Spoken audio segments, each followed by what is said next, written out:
Welcome to episode 72 of Black, White, and Blue in the South, the podcast discussing Democratic politics with a Southern flair.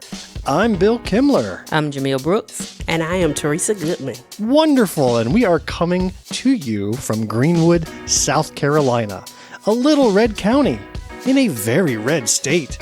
If you like what you hear and really think others ought to be listening as well, then you need to hit pause right now and leave a rating for our show. Write a little review.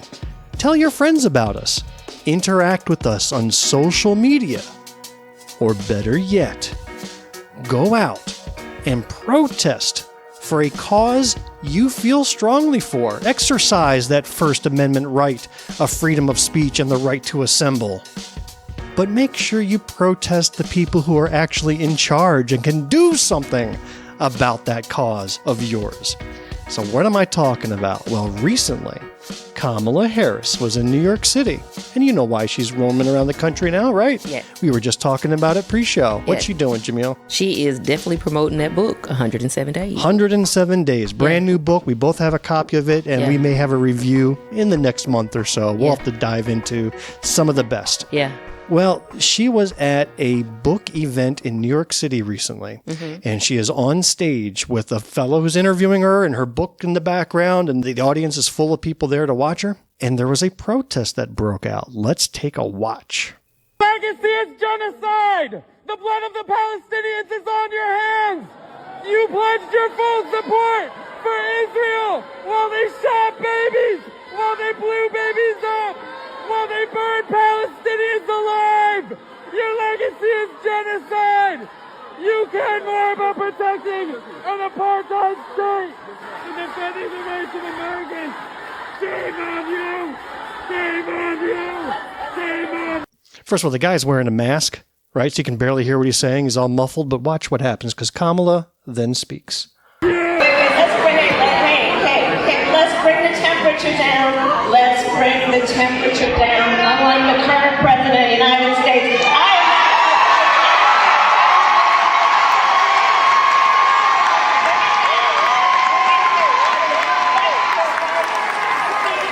let's bring the temperature down, guys. I understand what's happening right now in Gaza. What is happening to the Palestinian people is outrageous, and it breaks my heart. So what do you think about that? And there was more than one person, by the way, that was there protesting her book event. Okay, so let me just say, I really feel like they was going to protest her whether they had something to say it or not. They're going to protest this black woman till they can't protest her till no more. And then the second thing which shows on that protester side, you know my stance on protesting. When you are in a situation like that and you stand up and you start shouting all of this stuff, most times you are ineffective because the people don't hear what you're saying anyway. And you've just distorted the whole thing. So really, where's the focus going? And then finally, I think that by doing that, you just showed how disconnected you are to the appropriate policies and procedures. You just got up there and looked real crazy, even though there's some validity in what you're saying. Like, you should have the opportunity to express your viewpoints on it, but there's a time and a place.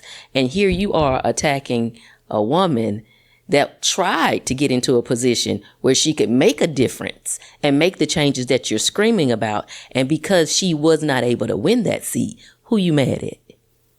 You mad at the wrong person. Yeah. Exactly. At some point, I mean, we have to be responsible for our thoughts and how we share them. And I think what they tried to do was it wasn't well done because she's not the person that can make that change. And so if you're going to go somewhere, you're going to have any validity in what you're saying or doing, you've got to have it to the person who can make the change.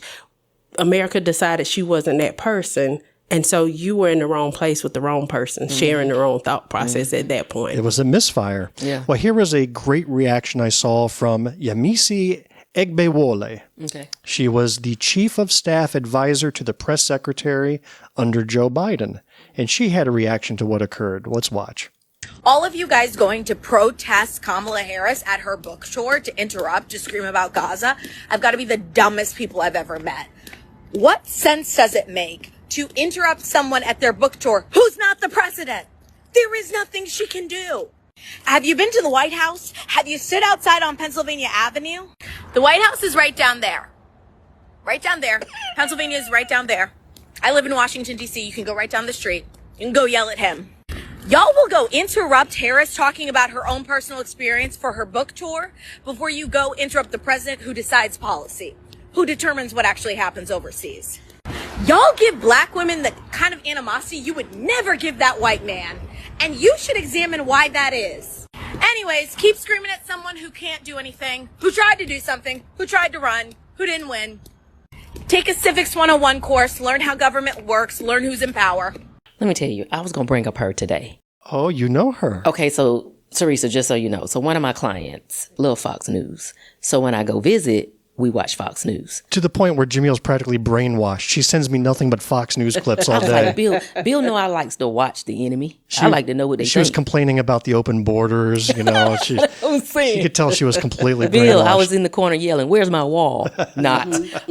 But this young lady is frequently a guest speaker on Fox News. She holds her position really well. And here's what she had to say when they were asking her about Kamala's book. She said, to every black woman who is attempting to run in 2028, or anybody who's attempting to enter into elected positions in 2028, be careful about your criticism and how you speak about what she has written in this book, because that will be used against you. She gave a great response to the way they were picking excerpts out of that book, because, I mean, you know, Fox News is killing this book. How could Kamala go on here and tell everything like this, and she's just abandoned her party, and why did she know so much and not do anything? Kind of like they know stuff and they don't do nothing. So they were just tearing Kamala apart, and she was interviewed and they said, so what do you think? But she comes on that segment frequently, and she held her own and said to all black women, especially black women, watch how you handle Kamala in these next couple of months if you are trying to go and be ready for a 2028 election. Mm-hmm. I think she did well, so I'm glad you showed her. I think she's going to be the next press secretary when the Democrat takes that office back. She's good and she's worth it. Indeed. Yeah. Indeed. So well done. Well, let us know what you think by dropping us a note at blackwhiteblueinthesouth@gmail.com. You can also interact with us on Facebook, YouTube, Instagram, TikTok, Threads, Mastodon, and Blue Sky. Just take a quick peek at those award-winning show notes on your podcast app, where you can find links to all of those accounts, the news items we talk about, and more.